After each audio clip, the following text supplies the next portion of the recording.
Pois é, a partir de agora, pela Rádio Brasil Espírita, Espiritismo Sem Máscaras.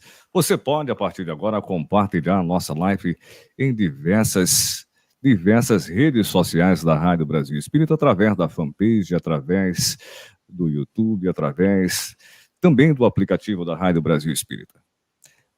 Pelo sistema iOS, pelo sistema Android, estão já chegando pertinho dos 200 mil aplicativos. E hoje nós temos um tema palpitante: possessão espiritual e exorcismo. O que é que a doutrina espírita acha sobre possessão e exorcismo? E quem vai falar com a gente é o Alfredo Narras. Eu sou Márcio Eduardo e você está, a partir de agora, com o programa Espiritismo Sem Máscara. Boa noite, Alfredo. Seja bem-vindo à Rádio Brasil Espírita de Alagoas. Boa noite, Márcio. Uma alegria muito grande estar no seu programa, uma honra para mim o seu convite. E estou muito feliz de poder conviver esses momentos com vocês todos que nos assistem. Pois não. O Alfredo agora vai desenvolver um pouco o tema sobre a possessão e o exorcismo, e logo em seguida nós entraremos com as perguntas dos ouvintes e as perguntas também da produção. É com você, Alfredo. Tá bom, Márcio. É um tema complicado. Fiquei assustado quando vocês me sugeriram o tema, porque é um problema muito complicado que existe na relação dos médiuns com os espíritos, né? Mas, de qualquer forma, eu acho que a gente pode suavizar o assunto. Não vale a pena aqui a gente ficar relatando casos de obsessão, porque eles são até comuns e todo mundo já viu de algum modo. Então, o importante, eu acho que aqui é a gente tentar localizar as causas desse processo. E aqui eu tive que fazer um apanhado, um estudo, na realidade, e eu tive que me basear, ou eu preferi me basear, além do livro dos médiuns, eu preferi me basear na narrativa do Emmanuel no livro A Caminho da Luz, porque ele é muito elucidativo nessa questão, pelo seu desempenho histórico ao longo da vida na Terra.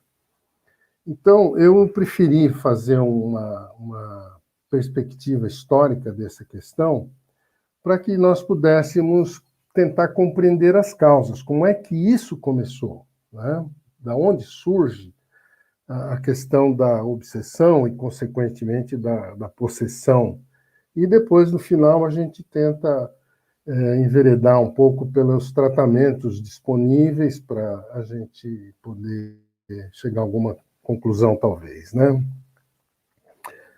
Então, o Emmanuel coloca essa questão da seguinte forma: antes do dilúvio universal, quando a Terra estava em formação, os seres primitivos da Terra, ainda em estados de primatas, com uma inteligência recém-incorporada, ainda pouco desenvolvida, a Terra foi envolvida e foi, de certo modo,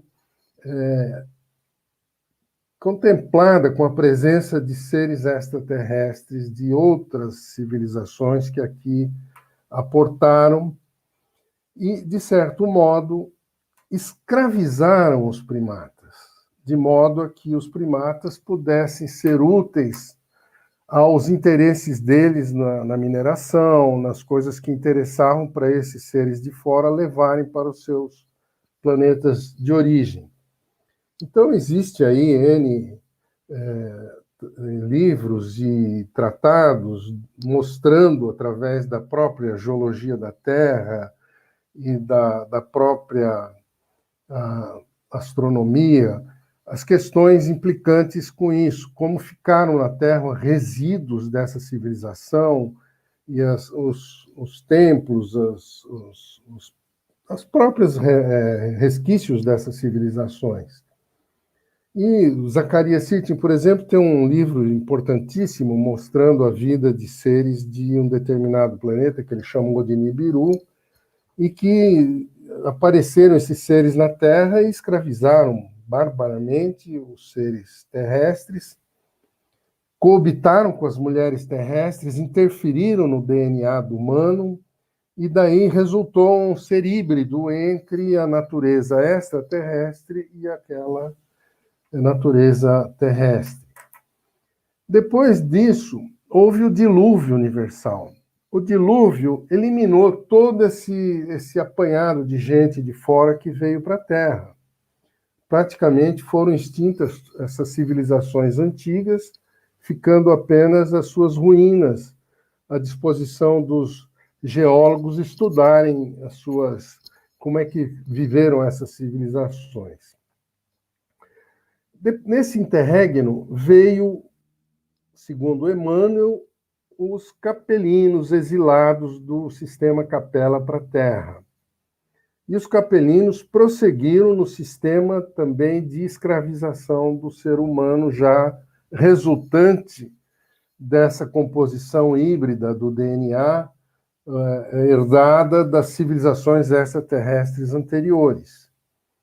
Só que os capelinos, eles constituíram aqui, eles não vieram apenas explorar a Terra, eles constituíram aqui civilizações, eles vieram para ficar, foram expulsos da capela e aqui eles tinham que ficar um longo tempo, então constituíram, sim, civilizações na Terra.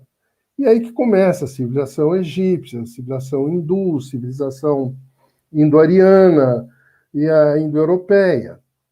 Essas civilizações sempre tiveram a influência extraterrestre dos capelinos, que eram muito mais inteligentes, eram seres mais avançados, e eles, de certo modo, dominavam os autóctones da Terra, apesar de híbridos, eles eram facilmente manipuláveis e escravizados.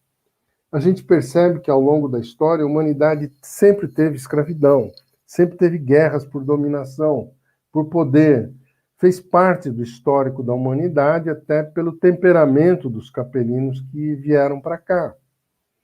Então, nesse processo, o que acontece?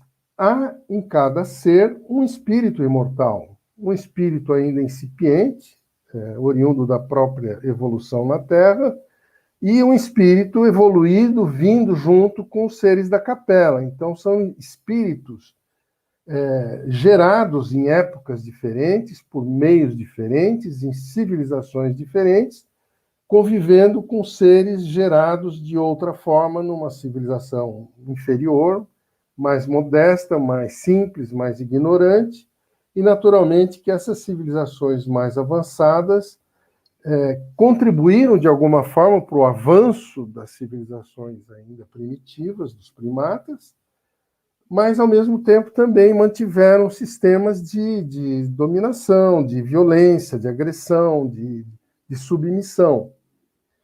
Esse processo, ao longo do tempo, foram sendo revirados através das reencarnações, porque esses espíritos que passaram a viver aqui na Terra, as primeiras reencarnações deles foram muito longas, dos extraterrestres, coisa de 1000 anos, 800 anos, 700 anos.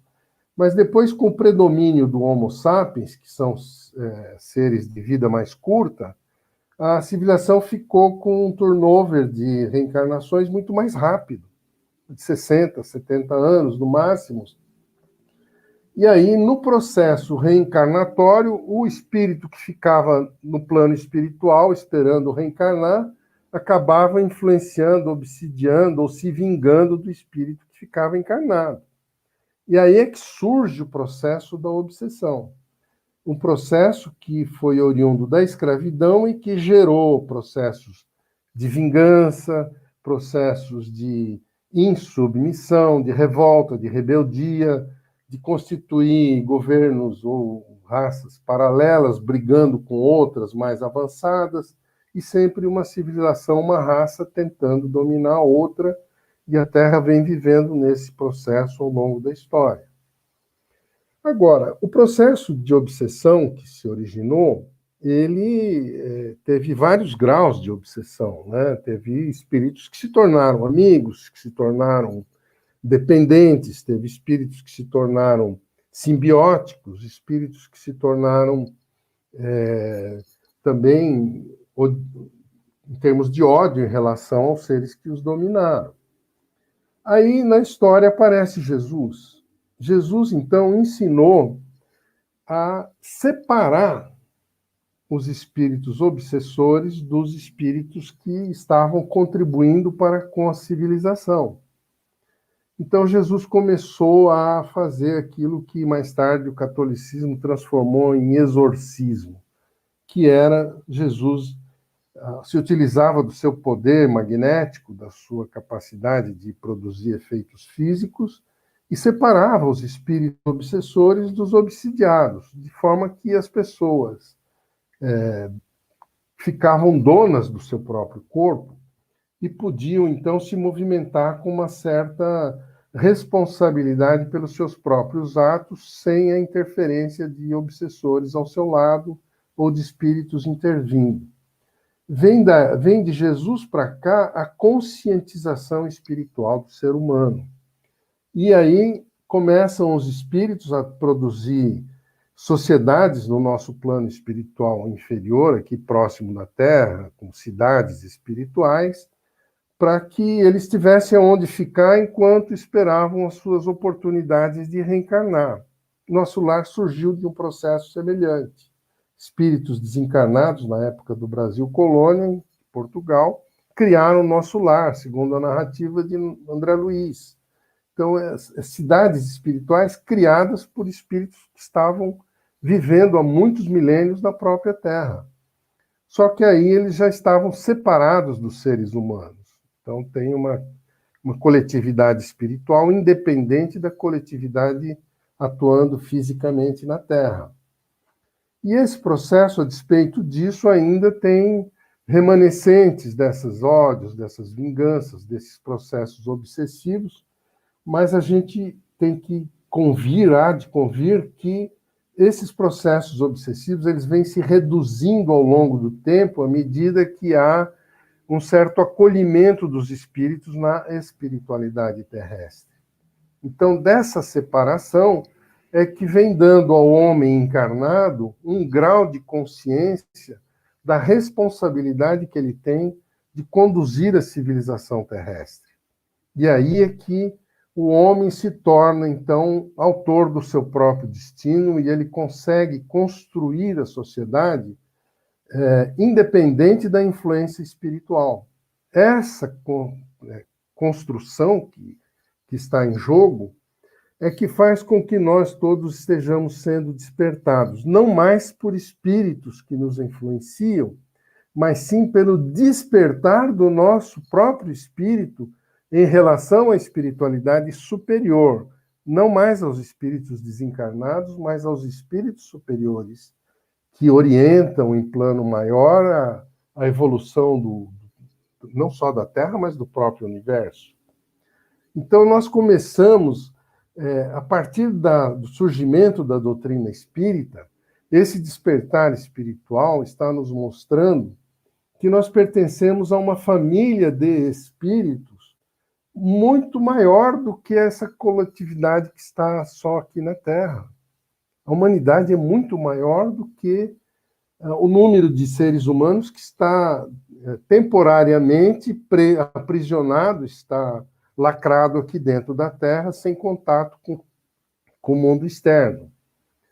Mas o que está acontecendo hoje é que, à medida em que nós vamos adquirindo consciência da nossa responsabilidade frente a essas comunidades de fora, e em relação, sobretudo, à própria humanidade que nos originou e da qual nós fomos temporariamente exilados, é que fará, num momento futuro, que nós consigamos conviver novamente com eles, porque teremos resgatado as nossas dívidas que nós criamos aqui na Terra com relação aos autóctones, aos seres primitivos, de cuja bondade, generosidade, de cuja ingenuidade, de cuja ignorância nós abusamos. Esse é o processo. Então, quando Jesus deixou esse legado de que era necessário separar os espíritos obsessores dos encarnados, isso foi incorporado no movimento cristão primitivo até a época do surgimento do Concílio de Nicéia, quando o catolicismo foi oficialmente constituído. A Igreja, equivocadamente, conseguiu de novo estabelecer aquele processo de dominação de uma casta dominando uma sociedade ingênua e ignorante, e aí voltou esse processo obsessivo a tomar vulto, incorporar novamente. E os processos de desobsessão, digamos assim, dentro do catolicismo, eram feitos com base em exorcismo, de acordo com a conveniência da igreja. Só que como os padres não tinham a autoridade moral que Jesus tinha para separar os espíritos, os padres usavam a cruz, o nome de Jesus, e faziam com que isso fosse a ferramenta deles para separar espíritos de pessoas obsidiadas. E esse processo de exorcismo veio ao longo do catolicismo, depois o protestantismo incorporou esse processo também. Hoje nós vemos as igrejas pentecostais usando o exorcismo como forma de fazer essa separação, mas veio também o espiritismo. Só que o espiritismo não usa o exorcismo.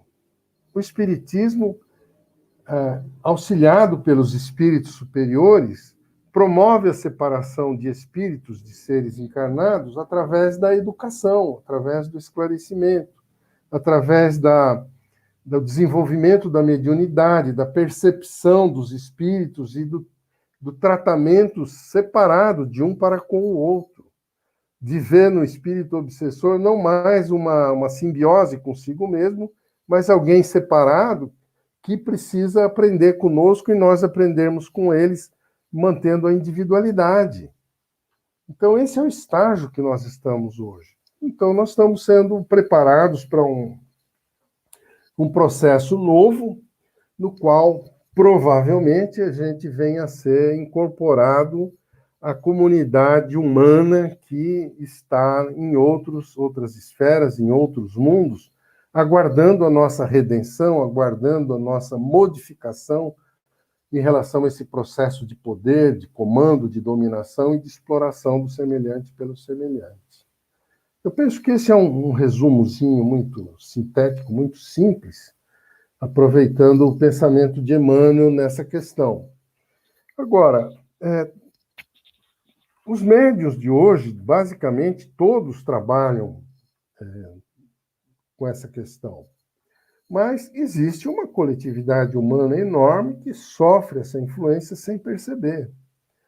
Então, daí vem outra questão que está em jogo para nós espíritas, é divulgar o conhecimento espírita para toda a sociedade. É preciso que o conhecimento desse processo ele permeie toda a sociedade, para que o ser humano amanhã não venha dizer que não foi avisado de que ele é um espírito imortal e que ele precisa ser responsável pela sua própria evolução e não ficar dependendo de espíritos que nos conduzam para aquilo que nós devemos fazer. Porque essa é a questão que está em jogo aqui. Nós sermos responsáveis pelo nosso próprio destino, pelo destino da civilização, pelo mundo melhor ou pior que nós desejamos construir. Mas nós não podemos mais fugir da responsabilidade. Antes a gente punha a responsabilidade nos obsessores. E quando desencarnava, a gente se vingava deles porque eles nos fizeram fazer o mal. Então, esse processo, essa roda de samsara que gera reencarnação após reencarnação, ela está sendo desmontada, ela está sendo desconstituída. Então, cada um tem que ser senhor do seu próprio papel, do seu próprio destino e assumir a sua própria responsabilidade. Então, no meio espírita, a gente mais ou menos já compreende essa questão. Embora, pelo conhecimento que a gente faça muito pouco pela sociedade em geral. Esse é um outro problema que a gente precisa ter consciência. O espiritismo não foi feito só para os espíritas. O espiritismo foi feito para o mundo, para toda a sociedade. Então, esse tipo de informação, de conhecimento, conhecimento do nosso passado espiritual, que é longínquo, é de milhões e milhões de anos, precisa ser resgatado. A vida na Terra, a constituição na vida da Terra, com esse sincretismo de vários DNAs diferentes que resultou no Homo sapiens, a ciência está revelando, está descobrindo. Se os espíritas não trabalharem com essas questões, a ciência vai revelar, está revelando, que o nosso DNA sofre modificações ao longo do tempo, por influência como é que se fala? Miscigenação de raças. Quando um ser de uma raça casa com outro de outra raça, essa miscigenação de DNA, ela modifica o DNA, sai um DNA híbrido, diferente. Então, a ciência está mostrando que é possível, sim, que as civilizações extraterrestres tenham interferido no DNA terrestre e a nossa raça é resultante disso. Então, aí entram outras questões extraterrestres que eu acho que não vale a pena que a gente se aprofundar, porque seria um outro assunto fascinante para a gente estudar, mas que não acho que faz parte do nosso tema agora, e eu acho que aqui a gente pode esperar que as pessoas nos ajudem com suas questões, suas dúvidas, perguntas, para que a gente possa ver no que nós falhamos na nossa exposição, o que pode ser acrescentado. Eu sou muito sintético, até muito rápido em fazer minhas colocações, mas eu não sei se eu fui entendido. Eu espero que as pessoas tenham minimamente acompanhado. Nós temos algumas perguntas aqui, Alfredo. Tá bom. E aqueles que estão nos acompanhando através do YouTube, pelas redes sociais, também podem formular suas perguntas e deixar aqui no chat. Okay. O exorcismo parte da ideia de que os demônios existem? O que o Espiritismo diz a esse respeito? Muito boa pergunta, excelente. Tanto o catolicismo quanto o protestantismo partem da premissa que as intervenções espirituais sobre os seres humanos partem de demônios, ou seja, de seres que personificam o mal. Então, esses espíritos não têm modificação, não têm redenção. Eles trabalham com o mal de modo absoluto, são seres maus, são demônios que interferem na vida dos homens. Daí a agressividade com que a igreja trabalha, e os pentecostais também trabalham, em tentar até, se possível, destruir os demônios. Eles não têm essa noção, essa percepção de que demônios são seres em evolução e que podem se modificar. E é essa a proposta espírita, que os chamados demônios exorcizados no catolicismo e nas igrejas pentecostais, na realidade, somos nós mesmos do outro lado da vida. Então, não há uma razão para exorcizar, há uma razão para a gente se esclarecer e se tomar a iniciativa de, olha, eu não tenho mais motivo para obsidiar esse coitado que eu estou infernizando a vida dele. E vice-versa, quando a gente desencarna, também não precisa ficar preso a ninguém, você se desliga, é aquela questão do desapego. O André Luiz falava muito isso, a gente tem que se desapegar, inclusive, das nossas pessoas mais íntimas. O desapego não é só de coisas materiais, é desapego de pessoas também. O desapego não quer dizer desprezo, não quer dizer que a gente deva repudiar as pessoas. Desapego é você continuar amando sem posse, sem obsidiar, sem dominar, sem essa questão de comprometer a pessoa para que ela seja uma servidora sua. Essa é a questão que a gente está aprendendo. A sociedade está aprendendo isso. Nós vemos nas próprias modificações das leis, nas próprias revoluções sociais que acontecem, que o ser humano vai se libertando. De quem? Uns dos outros. Não tem demônio nessa história. Não existe uma personificação do mal. A personificação do mal é uma criação da igreja, que criou um demônio absoluto, capaz de ser o criador de todo o mal que existe. Mas isso não é verdade. A verdade é que existiram os nossos equívocos em lidar com pessoas ingênuas e dóceis, submissas, que nós exploramos. É só isso. E que agora a gente precisa ajudar a elevar a categoria de cidadãos. Cidadãos, se possível, cidadãos universais e até mesmo cósmicos. Tá? Então, eu penso que essa é a questão que está em jogo, e o exorcismo não é uma prática decente. Não é uma O, prática o, digna. o, o Alfredo, esse tipo de prática de exorcismo, que tipo de efeito teria sobre o espírito? Algo Eu desastroso? acho que isso, no meu Visto não, modo de ver, visto não pelo varia. espiritismo. Sim, pode falar. Veja só, quando Jesus tem um dos casos narrados por Jesus, que os espíritos obsessores eram uma turba, você vê que na antiguidade eram legiões de espíritos, né? Nós não somos um espírito, somos legiões. E Jesus, ao libertar um obsidiado, esses espíritos foram atuar sobre uma manada de porcos e caíram no abismo.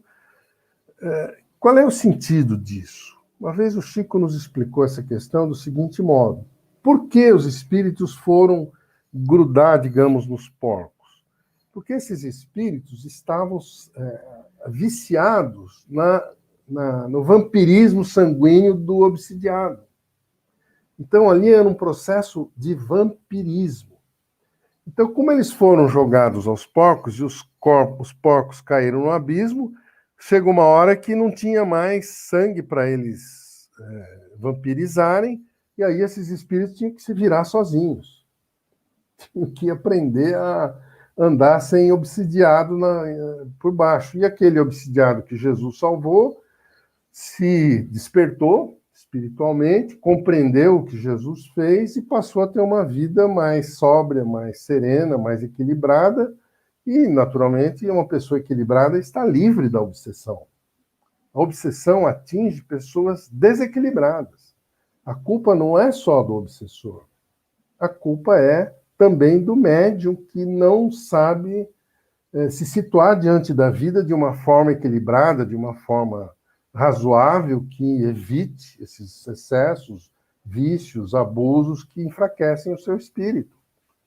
Então, eu acho que a questão aí é que o trabalho de exorcismo, ele pode ser eficaz do ponto de vista de libertar o obsidiado, mas se ele não melhora, ele não se educa, não se corrige espiritualmente, o obsessor volta. Entendo? Ele sai da igreja, o obsessor está lá esperando ele. Sai do centro espírita, o obsessor está lá esperando. Agora, quando você trata isso de uma forma amorosa, explicando que é um espírito imortal em evolução e que o comportamento precisa mudar, a pessoa precisa compreender o seu passado para poder ter um futuro melhor, que a vida é feita de relações cooperativas e não subordinativas, que a pessoa precisa aprender a amar de uma forma livre, espontânea, natural, sem apego, sem posse, aí os dois lados começam a andar para frente, tanto o espírito quanto a pessoa que está encarnada. Eu acho que a questão aí é a educação espiritual, né, que está em jogo. Então, eu não vejo problema no exorcismo, porque o espírito que é afastado do corpo, ele está acostumado a vampirizar aquele corpo, ele fica na espreita esperando para pegar de novo. Se a pessoa não melhorou, não aproveitou a oportunidade da separação para dar um salto quântico e melhorar a sua estrutura psicológica, lá na frente ele vai cometer um deslize e vai ser pego de novo. Então, é preciso que o médium tenha consciência disso, né?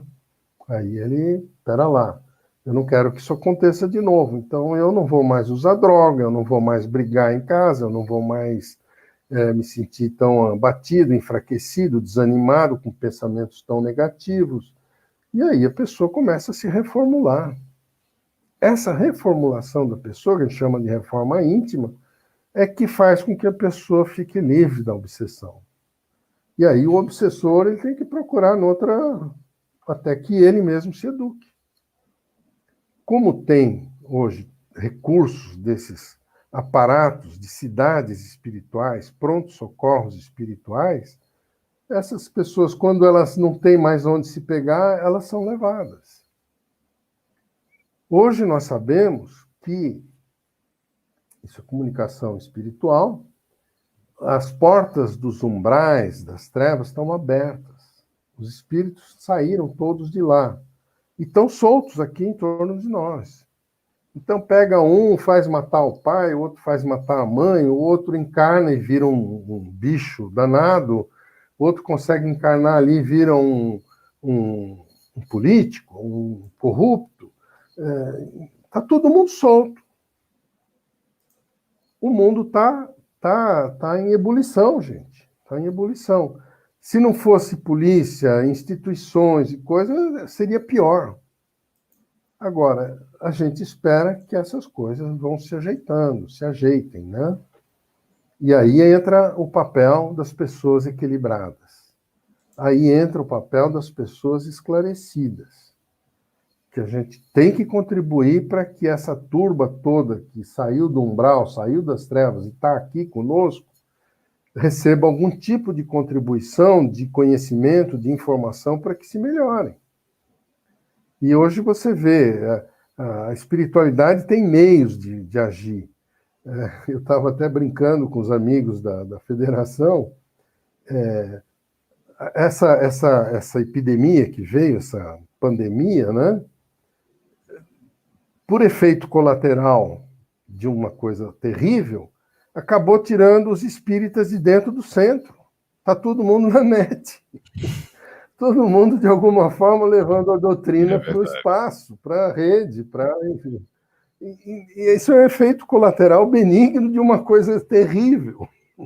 No meu modo de ver, perdoe o abuso da brincadeira, mas é meu modo, porque minha percepção aí está sendo essa, né? Mas, bom, estamos... Espero não abusar da generosidade dos amigos. Alfredo, uma pergunta aqui da produção. Kardec foca os processos de obsessão, fascinação, subjugação. A possessão é a fusão desses processos? O que você acha, Alfredo?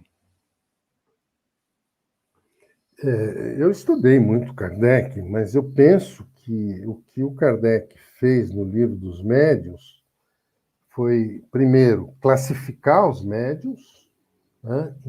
Tem mais de 30 tipos diferentes de mediunidade. Cada tipo de mediunidade é suscetível a um tipo de influência. E, a par disso, existem os tipos de obsessão, desde as mais leves, que são sugestões mentais, tipo telepatia e papapá, tipo a influência de efeitos físicos com pensamentos hipnóticos que acabam condensando a matéria energética do espírito, aquilo vai se coagulando dentro do corpo físico da pessoa, vira doenças, como existe a incorporação. Então, são modalidades diferentes de influência espiritual. Não é que uma decorre da outra. O obsessor é inteligente. Ele vai procurar o médium que tem afinidade com o tipo de obsessão que ele quer praticar. Então, se é uma pessoa que quer progredir na vida através da corrupção, ele vai ajudar. Com certeza, ele vai influenciar. Se é uma pessoa que quer explorar a outra sexualmente ou coisa, e aquele espírito tem essa propensão também, ele vai influenciar para aquela pessoa pegar pessoas indefesas para abusar, para explorar, para estuprar, etc. E cada tipo de obsessor acha o médium com a inclinação que ele tem de fazer o mal ou o bem, se fosse o caso, mas não é o bem, é o mal que ele faz. Então, para cada tipo de mediunidade, há o seu tipo de obsessor. Agora, a obsessão simbiótica, que é a mais profunda, que é o caso do tema nosso, é aquela em que o espírito ocupa o mesmo corpo físico do obsidiado. Isso é a possessão. Quando ou o espírito sai fora, o que tem, que é o dono natural do corpo, sai fora e o outro toma posse e vive a vida dele e o outro fica do lado, ou é uma simbiose em que os dois ocupam o corpo ao mesmo tempo, e vem daí aqueles casos teratológicos em que nascem duas pessoas com o mesmo corpo e duas cabeças, essas coisas teratológicas, estão reduzindo, é óbvio, né? Mas esse tipo de possessão é a mais profunda, é a mais simbiótica, é a mais integrativa das energias dos dois corpos. Aí, dois espíritos estão praticamente fundidos num único ser. Isso é terrível. Isso é difícil de separar. Isso é difícil de separar. O único jeito é reencarnações sucessivas em que os espíritos vão aprendendo a se separarem, cada um aprendendo a administrar um corpo diferente. É um processo lento, terrível, e nem vale a pena a gente explorar, porque é raro, né? São coisas extremamente raras. Mas tem. E tem essas obsessões em que o pessoal fica dando espetáculo, dando show nas igrejas, cai no chão, estribucha, faz. É a simbiose do espírito com o médium. Isso não acontece se o médium não permite. Isso acontece quando o médium está em afinidade, em perfeita sintonia com o obsessor. Aí eles dão o show deles, né? Mas se um dos dois acorda, desperta, o show acaba, né? Desculpe. Não sei se isso esclarece, mas eu fico à disposição. Foi ótimo. Nós temos aqui também uma participação, o Alfo. É o seguinte: sendo a fascinação um processo mais comum, o que se pensa no meio espírita, como se manifesta?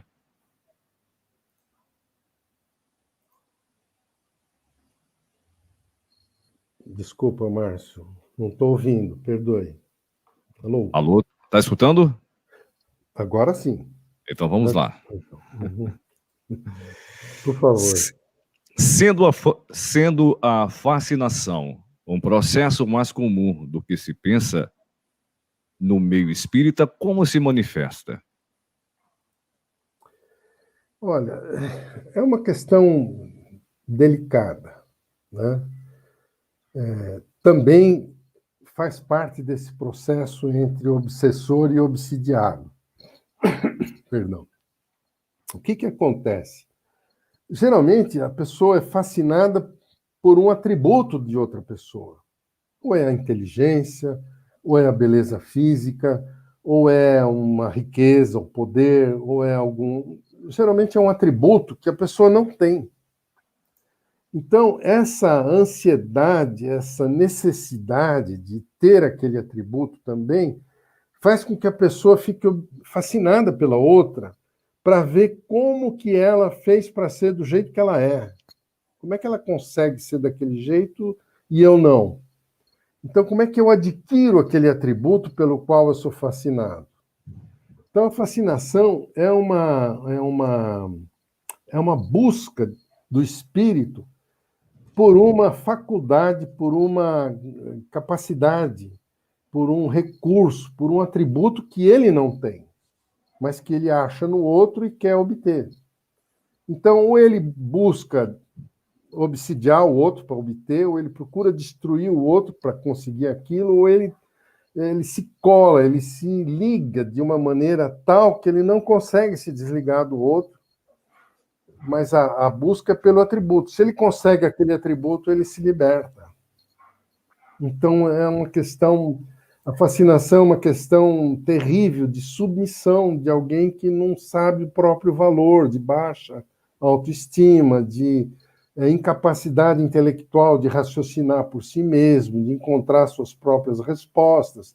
Enfim, é uma pessoa pouco educada do ponto de vista intelectual e afetivo, que precisa de outra para guiar o seu destino, para dizer o que ela tem que fazer, onde que ela deve ir, como ela deve se portar, como ela deve se vestir, para que ela seja daquele jeito.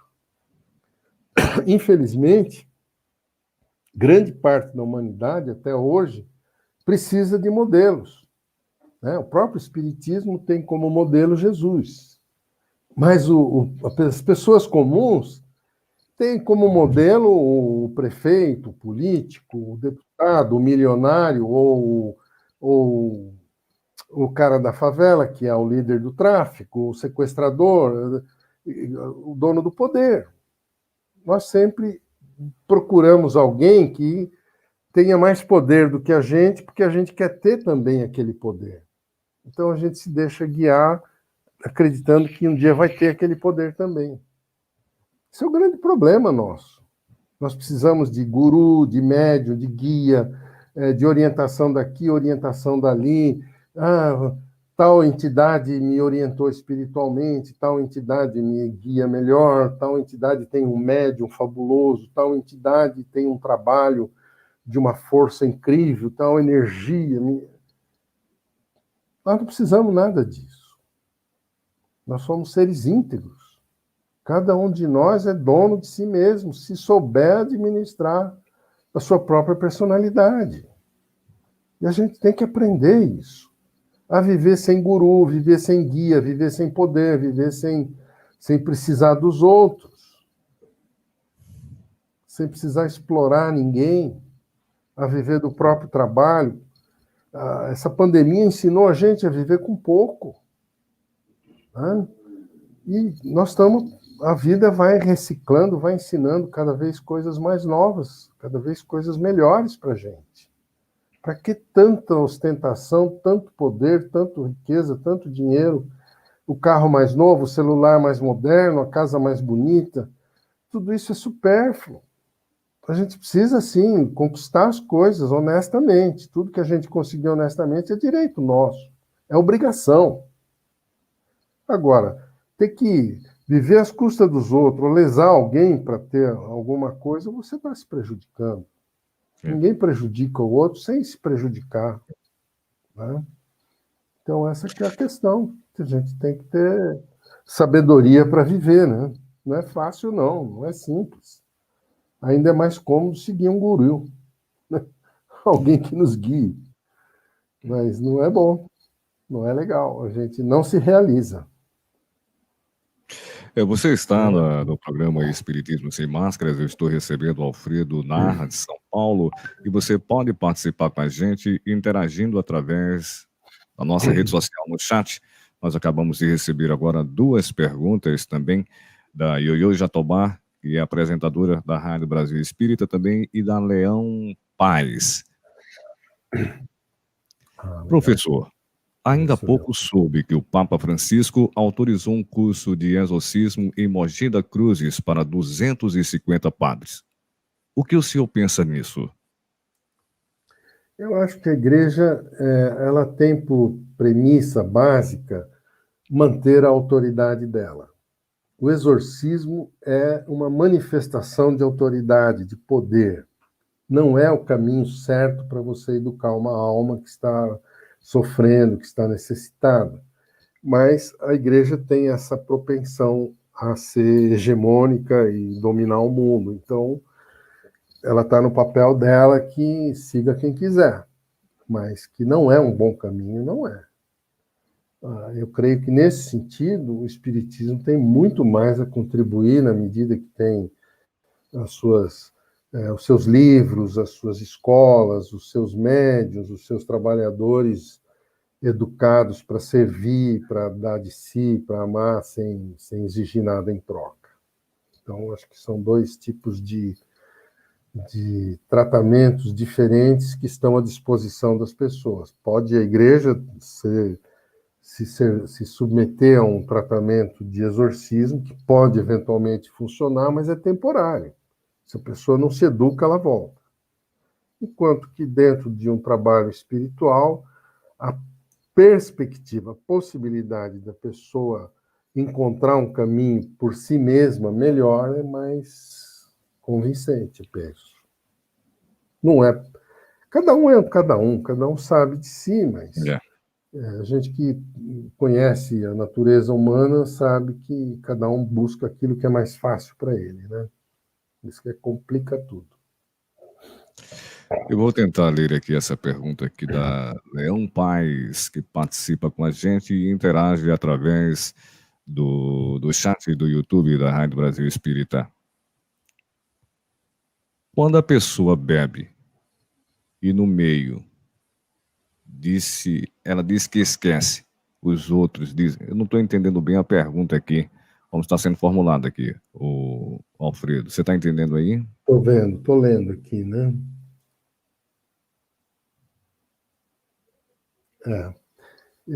Sim, Leão, eu entendi a pergunta. A pessoa, quando bebe e perde o seu senso crítico, a sua capacidade de perceber o que ela está fazendo, ela se torna naturalmente vítima ou de obsessor ou do próprio desequilíbrio. Então, ela cai no chão, ela rola, ela estribucha, e depois não lembra nada disso. Só que tem gente esperta nesse campo. Tem pessoas que se dizem obsidiadas, né? Que bebem, começa a dar aquele espetáculo, aquele show, e no fim acaba cometendo um crime. E depois diz que não lembra de ter cometido aquele crime. Então, esse é o drama desse tipo de situação. Quando a pessoa só faz mal para ela mesma, que ela está dentro de casa, bebe, cai, fica de ressaca, e depois passa, o problema é dela. Ela está destruindo o seu próprio organismo. Mas quando a pessoa se vale disso para dar vazão a um obsessor, a uma intenção sua, que não é por acaso que o obsessor usa, porque a pessoa tem aquela propensão também de matar, de fazer o mal, então ela, com o efeito de droga, de bebida, seja lá do que for, ela vai e comete um crime. E depois diz que não lembra, que não tem culpa, que estava... É cômodo. Está doente, vai para tratamento. Vai para tratamento. Mas se ela não assumir a responsabilidade, se ela não perceber que ela cometeu um crime, vai fazer de novo. Aí que está o drama da humanidade, desse tipo de questão, né? E aí acaba servindo de modelo, de exemplo para outras pessoas criminosas. Infelizmente. Então, tem que pôr cadeia, tem que pôr pressão, tem que educar, tem que reprimir. Não tem jeito. Você tem que fazer alguma coisa, mas não se pode deixar isso solto. Nós fomos tirados lá da capela porque a gente fazia isso lá e o pessoal reclamou, olha, tira essa turma daqui. Na sociedade nossa, a mesma coisa. Você começa a fazer crime, põe na cadeia, isola. Porque senão vai contaminar todo mundo. E nós estamos vendo que isso está meio solto hoje, né? É um perigo. Mas, enfim, nós temos que ter responsabilidade. Não dá para a gente ser omisso, né? Eu lembro sempre daquela questão do Kardec, né? Na questão, acho que é 642, se eu não me engano, em que se perguntaram, os espíritos, Kardec perguntou aos espíritos, né? Por que o mal predomina na Terra? Porque os bons não fazem nada. São omissos, são tímidos. Aí, o mal sendo impune, sendo não corrigido, ele continua fazendo. Essa é a questão. Então, nós temos que assumir responsabilidade, sim. É complicado, mas tem que assumir. Agora, a igreja, por exemplo, faz isso à força, né? Você submete a pessoa a um comando e, olha, você só pode trabalhar se for assim, assim, assim. Os protestantes também fazem isso. Quer dizer, você condiciona a pessoa a trabalhar, a ser honesta, a ser fiel no casamento, a isso e aquilo, mas por condicionamento, não por opção. Agora, que mérito tem a pessoa que está condicionada, que não raciocina para fazer o que faz? Isso é um grande problema. A pessoa não se desenvolve. Agora, quando a pessoa é consciente dos seus deveres, das suas obrigações, que ela assumiu, correu riscos, fez a coisa por opção própria, é responsável pelas suas decisões, essa pessoa, ela sabe o que está fazendo. E aí ela colhe os louros, os frutos das suas vitórias ou as questões oriundas dos seus deslizes, dos seus erros. A lei de ação e reação, mas ela é consciente. Então, uma coisa é você ser condicionado, outra coisa é você ser consciente. Tá? Fazer o bem, ter uma vida regrada, disciplinada, ser honesto, isso é obrigação de todo mundo. Não devia ser algo imposto por religião nenhuma. Isso é obrigação de cada criatura na sua própria educação, desde casa, desde berço. Né? Eu lembro quando era criança, devia ter uns 3 anos de idade, que eu passei numa loja e passei a mão num carrinho. Eu estava louco para ter aquele carrinho. Quando eu cheguei em casa, meu pai viu aquilo, me pegou pela orelha, me levou lá na loja para devolver o carrinho. Aí, peraí, então eu fiz coisa errada. Mas se você não tem essa educação, você acaba achando normal. E vai fazer sempre, né? Então é questão tudo também de educação. Nós precisamos ter uma educação. E a gente está num mundo que está solto, né? Está valendo tudo. Agora, vai ter uma limpeza, não podemos duvidar disso. É aquilo que se fala nessa questão da transição planetária. Está se dando uma oportunidade. Olha, você sempre fez tudo errado. Eu vou te dar a última chance. Tenta fazer o certo. Se conseguir, nem que tirou 4 na média, você está aprovado. Agora, se você continua tirando 0, 0, 0, quando Jesus chegar aí com o boletim, com as suas notas, como é que você fica? Essa pandemia agora, Alfredo, já seria esse processo da transição, dessa oportunidade, mais uma oportunidade para a gente? O que é que você acha? Você falou agora. Aí entra uma questão muito, muito séria, muito difícil, muito complexa para a gente analisar. Desde o século passado, eu escuto falar, através de sociólogos, cientistas, que o planeta não aguenta esse aumento populacional desregrado.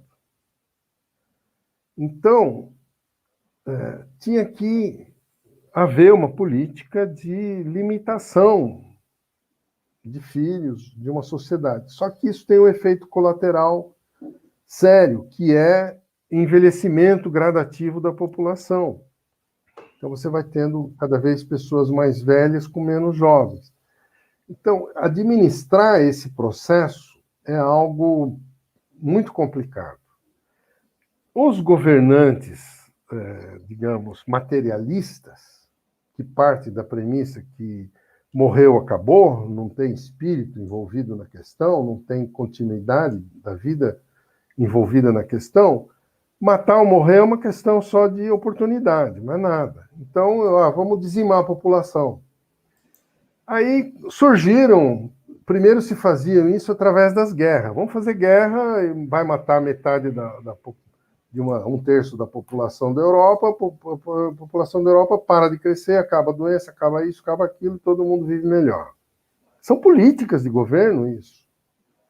Agora, o pessoal acabou percebendo que as guerras não destruíam só os seres humanos, destruíam também as conquistas tecnológicas, as propriedades, os templos, a arte, a literatura, a música, tudo era destruído na guerra. Aí o que fizeram? Não, os assassinos mais modernos, os genocidas mais modernos, materialistas, que eles falam? Não, vamos criar um vírus que mata só os homens, mas preserva as riquezas da sociedade.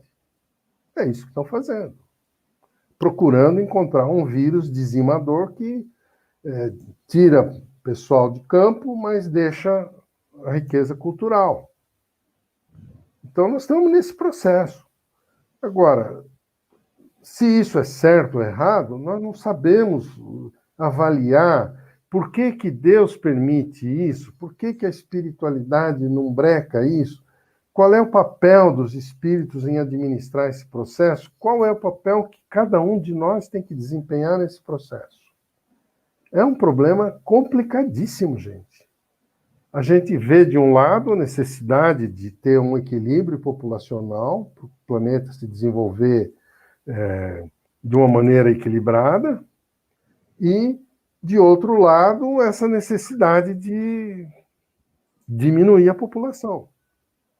Então, esse jogo aí é que a gente tem que saber até que ponto é justo, é bom, é válido, é permitido, que ganho tem, que perda tem, como é que funciona isso? Que vai ter uma limpeza? Vai. Então, vão limpar os espíritos desencarnados? Já estão limpando. Vão levar seres encarnados também? É muito complicado, porque o nosso DNA está contaminado pelo vício, pela maldade, pela agressão. Então, não dá para levar encarnado para fora. A gente é um perigo lá fora. Então, tem que esperar morrer para fazer a seleção no plano espiritual. Então, meu ponto de vista, não sei se eu estou certo, né? E a mesma coisa, contato extraterrestre. Se nós estamos indo para a Lua, para Marte, para não sei o quê, e vamos para lá com bomba atômica, com canhão, com não sei o quê, com vírus, o que nós vamos contribuir com o universo? Eles não vão deixar. É um perigo. Então temos que primeiro resolver o problema aqui dentro. Né? Ou desencarna todo mundo, fica só os bons, e leva os espíritos para nascer em corpos primitivos para serem reeducados. Ou a coisa olha, gente, é muito complicado. É muito complicado. É uma questão que tem que amadurecer. Nós todos precisamos raciocinar, chegar às nossas próprias conclusões e descobrir o que cada um pode fazer nesse contexto. Né? Nós somos pela paz, pelo amor, é o modelo de Jesus. Mas até que ponto isso é aceito? Até que ponto isso é aproveitado na sociedade? Então, como que a gente faz isso? Então, na minha ótica, é o esclarecimento. A gente está debatendo isso. Se a gente não debater a questão com as pessoas materialistas, com as pessoas viciadas, não tem futuro. Vai ficar uma sociedade alternativa dentro do espiritismo, a quatro paredes? Não é justo. Né? Se nós recebemos dentro do espiritismo um conforto, uma contribuição, um esclarecimento, é aquilo que Jesus falou. Olha, agora vocês já estão prontos. Vão e façam o mesmo lá fora. Siga com meus passos, façam o que eu fiz. Amem do jeito que eu amei. Se sacrifiquem do jeito que eu sacrifiquei. É o caminho que Jesus deixou. Se isso é certo ou errado, também não sabemos.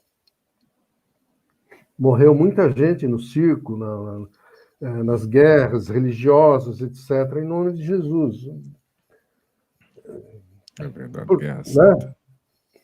Né? A humanidade é muito complicada. Muito complicada. Nós temos muito que andar ainda, gente. Não vai ser fácil. Para a gente encerrar a participação do Alfredo Narras aqui, do nosso programa Espiritismo Sem Máscaras, vamos passar a última pergunta para o Alfredo e depois as considerações finais. Vamos lá. Pode-se dizer que os doentes mentais são vítimas da possessão?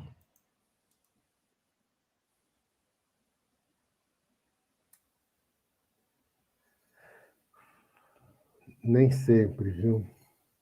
Nem sempre. Eu não gosto de falar na primeira pessoa do singular, mas nos trabalhos, nos centros que a gente frequenta, ou frequentava, né, nós vimos muito casos de pessoas fragilizadas pela dor. Então, a pessoa que não está preparada para perder um filho, para um divórcio, para uma separação difícil, de uma morte por acidente, ou seja lá o que for, perdão, esse despreparo nosso, essa falta de desapego nosso para entender essas situações extremas da vida, faz com que a gente se fragilize. E aí fica suscetível a influências, eu não diria de obsessor, mas de outros sofredores do mesmo nível, do mesmo tipo de problema. Porque a vida é feita de sintonia. Então, uma pessoa deprimida, ela atrai espírito deprimido, se deprime mais. Uma pessoa negativa, ela atrai pensamentos negativos de outros espíritos e ela se torna cada vez mais negativa. Então, a afinidade, ela agrava a situação quando é algo ruim. Da mesma forma que a sintonia para o bem também aparece gente para ajudar, para contribuir, para fazer uma obra, para evoluir. Então, é tudo questão de sintonia. Mas, no caso do despreparo para situações difíceis, eu não vejo obsessão, eu vejo sintonia, né? Eu acho difícil que um espírito bom, de alma boa, que está sofrendo uma dor terrível dentro de si, se fragiliza, ele só por isso seja alvo fácil da obsessão. Não penso assim, não. Eu acho que uma pessoa assim, ela precisa de amparo, de socorro, mas de gente que possa ampará-la dentro de uma instituição religiosa, ou do centro espírita, seja lá do que for, para que ela se reequilibre. Mas o que a gente vê é que muitas vezes a pessoa que vai ajudar acaba abusando da pessoa. Mas é um encarnado mesmo. Se aproveita da fragilidade do outro. A gente vê muitos casais separados que casam imediatamente logo porque acha outra pessoa sofrendo igual a ela. Aí pronto, achei minha alma gêmea. A sintonia do sofrimento. E nem sempre se gostam, se depois acaba dando um problemão, né? A gente tem que ter muito cuidado, a gente tem que ser equilibrado antes de tudo, gente. Não tomar decisões sem estar em paz consigo mesmo. Não assumir compromisso sem ter certeza que quer passar por aquilo. Tem que ter consciência. Né? Penso eu também, não sei se eu estou certo. A gente, como dizia meus antepassados aí, a gente aprende com a velhice, né? Infelizmente, tinha que aprender mais jovem. Entendeu? Alfredo, agora já estamos em 23 horas e 9 minutos no horário de Brasília. Vamos pedir agora ao nosso querido Alfredo Narras as suas considerações finais no programa Espiritismo Sem Máscaras.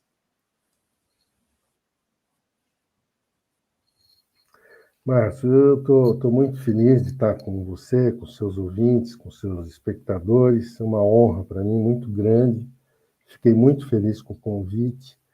E eu dei o melhor que eu tinha. Fico à disposição sempre que quiserem e deixo meu abraço, meu sentimento mais nobre de amor, de paz para todos os amigos. Fiquemos em paz. Gratidão a Alfredo por participar com a gente no nosso programa de hoje, Possessão Espiritual e Exorcismo. Beijo no coração de todos e continuem com a programação da primeira rádio espírita do estado de Alagoas.